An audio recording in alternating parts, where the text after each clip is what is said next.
বেশ 6-7টা মতন আছে কাঁচা লঙ্কা। তো কাঁচা লঙ্কা দিয়ে দিলাম কয়েকটা ফাটিয়ে, কয়েকটা গোটা। তো আঁচটা কমিয়ে দিই।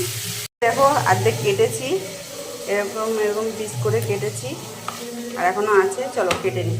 দেবো হোমমেড গুঁড়ো মশলা 1/2 চামচ মতন, দিয়ে আবার একটু নাড়াচাড়া করি।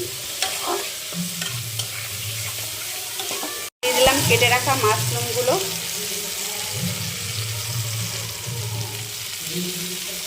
এবার নাড়াচাড়ার পালা।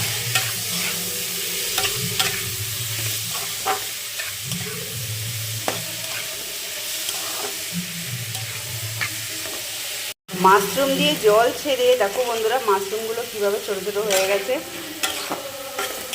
তো আরেকটু ঝোলটা মানে জলটা কি মরুক এখানে, আর এই জলটা সবটাই দিয়ে চাপা দিয়ে দেবো।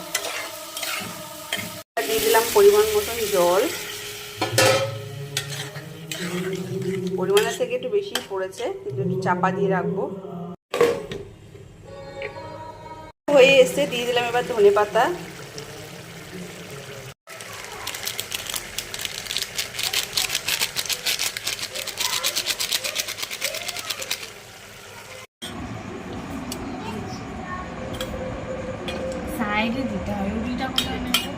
রুটি হাতে নিয়ে খা, খেয়ে একটু দেখা, ভিডিওতে যাবে এটা।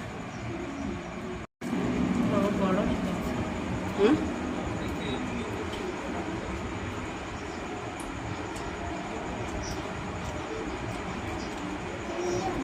হর হর মহাদেব বন্ধুরা। এখন বাজে 11:30 মতন।